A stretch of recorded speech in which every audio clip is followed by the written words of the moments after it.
appearing now via the Boardwalk Honda hotline. It's Sixers starting. They don't have positions anymore, PT, but we're just going to say forward Robert Covington. He joins us here on the Boardwalk Honda hotline. Rocco, how you been, pal? I'm doing good, man. Just got done eating a little bit with TJ and Justin. Justin yesterday says that you eat the most on the team. No, I'm kidding. We talked to you way back at the beginning of this year. Could you have ever imagined a 52-win season, home court advantage in the playoffs with when you guys were back in training camp? I for sure could have, pictured it, but not just knowing when.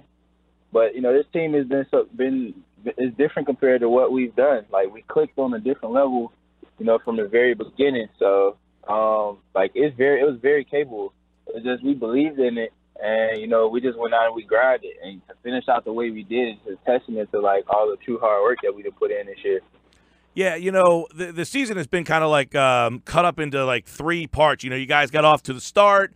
You guys are all feeling each other out. Then right after Christmas, you start to take off a little bit. And then this last month and a half, 16 straight, 20-3 since Ersan got here, 25-4 or something like that since Marco got here. When do you feel that it all kind of kicked into gear? I feel like it kicked into gear when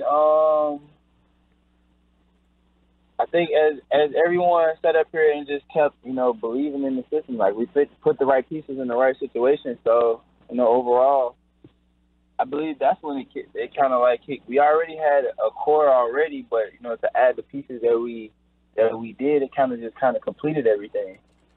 How much did adding Marco and Ersan kind of help you out? Because before it was you and JJ were kind of relied on to be the entire three-point shooting offense. Now, there's 5 guys. Dario has evolved into that role. Now, though, there's 5 guys other teams have to think about. So how much is that really taking some burden off of your shoulders?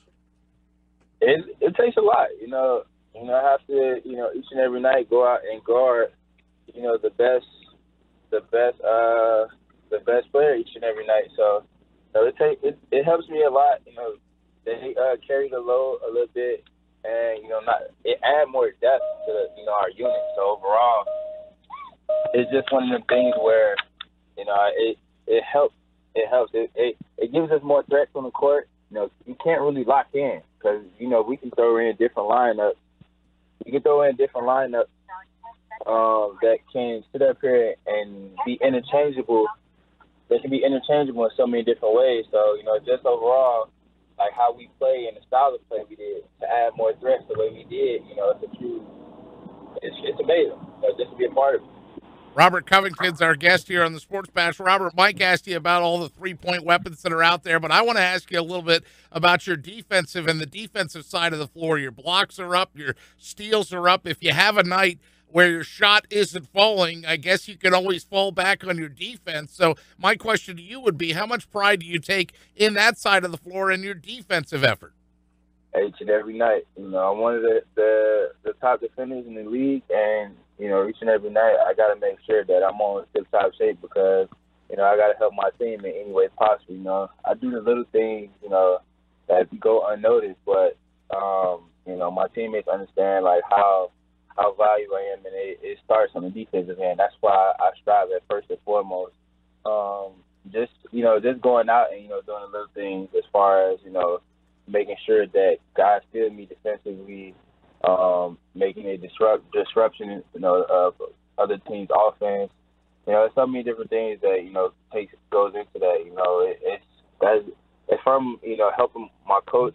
It's from my coach sitting up here, believing in me and giving me the pass off the rip. And, I've taken on the challenge, embraced it, and have just, gone from there. So, and I'm truly thankful that, I've been able to be a part of that. And look at what God does.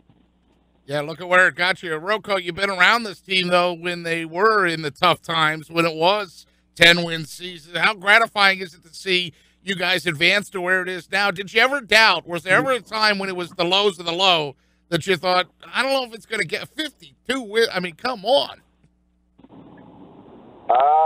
I didn't know if it. I never had a doubt in my mind because I knew the pieces that we had and the talent that we had. Anything can happen, but for it to happen this quick, I didn't picture it happening this quick. But just overall, just staying the course and believing what you're doing, anything's possible. I've seen, where teams have went from a bottom team to becoming one of the top.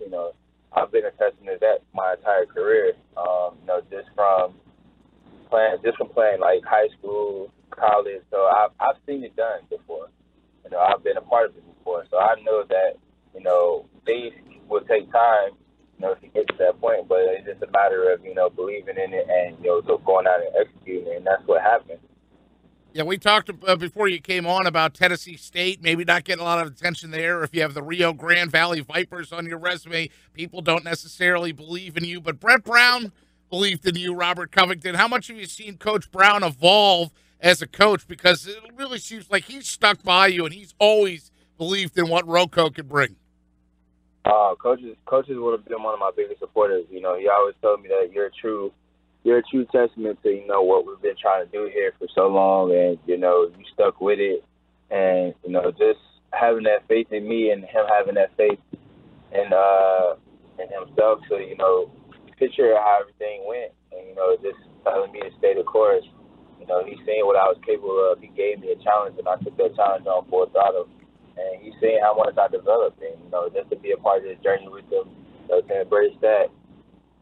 Robert Covington's with us here, and when you obviously first got here, it was a situation where they just allowed you to play, right? Get out there and show it.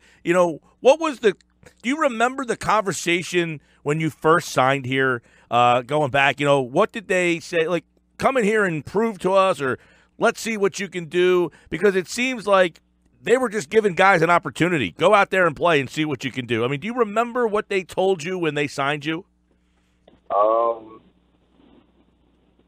What Coach told me when they signed me was, he was like, I'm a good player.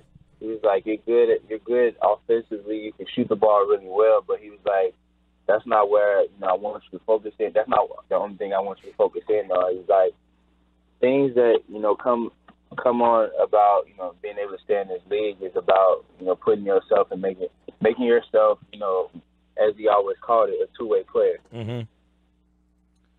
And that was truly that was the first challenge he gave me. And he was like, I know it'll take time, but he's like, that's one thing that I want you to focus on. That's what I want you to really put yourself on, and the commitment that I want you to have, because you have a gift that not a lot of people your size have. And he was like, but you have to utilize it. You can't just focus on your gift. You have to add other aspects to the game in order for you to make it in this league. And he was like, that's my challenge to you. Cool. Like, I know you're a very capable shooter, and I know you're very good at that. But he was like, I want you to make yourself more than just a shooter. And that's what a true testament to, like, all the time I spent guarding people that was faster than me. Summertime, guys like point guards, wings. I knew people that was faster than me. So just that was the first step. And then, like, as time went on, I got more and more better at it, and it just went from there. I'm just thankful for having the opportunity. Coach gave me the opportunity before, and I stuck with it. Anytime I'm given a challenge, I've always taken off full throttle, and just embraced it. So that's what helped me. And I mean, that challenge that Case gave me, it wasn't something that wasn't undeniable, that wasn't unreachable. So I just took it on, and I just executed, and I was blessed. It's a cool story, Robert Covington. Couple more for you, Robert. I know it was a planning day, all that stuff. What is your biggest challenge against Miami for you? I just got to be, truly locked in on defense. I'm going to have to guard a numerous amount of guys. So, I got to be, precise in what, their tendencies are, in coverages, recognizing plays, and, just doing the little things like overboard just to make sure that we're all, locked in, on a whole different level because, regular season is one thing, but the playoffs is a whole different. Oh, yeah. And the preparation and everything has to be, more precise. Execution has to be precise. So, we have to really focus in on that. And then, just little things, of the unit, just finishing out plays and stuff and, putting ourselves in a good position to win. So that's what, really focus in on. And, I'm going to watch film, guys, from the guys that I know I'm going to potentially have to guard. So, just and watch a couple of the last few of the games just to see and, go over it that way. Why have you guys been able to be so much more successful without Joel than when he typically didn't play in the past? 8-0 without him the last 8 here. So why have you guys adapted to playing without him? I honestly think it's just from us playing a lot faster. It's not, and we didn't necessarily change much. It's just we're playing faster and we're adding threes. I mean, we're shooting a lot more threes. Yeah. So and I think that adding Ersan and Marco to help out with that, you guys have so many more options. Right. Yeah. So adding more shooters, and teams can't, teams have to change up their focus because now they can't, they can't focus in on, Joe gets the ball and they have to send a double team, and then have to worry about the scramble out and everything that way. That's not how we have been playing since the past. I want to say, was it 8-9 games? Right. Yeah, eight in a row without him. A lot of people. You guys won 10 games. You were on that team. You won 29 last year and now 52. A lot of people are picking you guys to go far. Do you feel like there is some pressure on this team? No, we don't feel like there's no pressure. Okay. We just as long as we handle, our business, as long as we handle our business and we really focus in on what we have to do, we can go very far. We've already shown we can compete with the best of them, and we beat some of the best. We beat, probably everyone in the East. But, it's just about, the preparation of everything now. Yep. And, we're a different team compared to what we began in early on in the season. Our mental is different. Our focus has been different. So the way we handle it has been different. So, it shows on the court. And, for us, the main thing is we just got to keep playing the way we've been playing. Regardless of what people's expectations are of us, we just have to continue to do what we've been doing that's been making us, succeed the way we've been succeeding.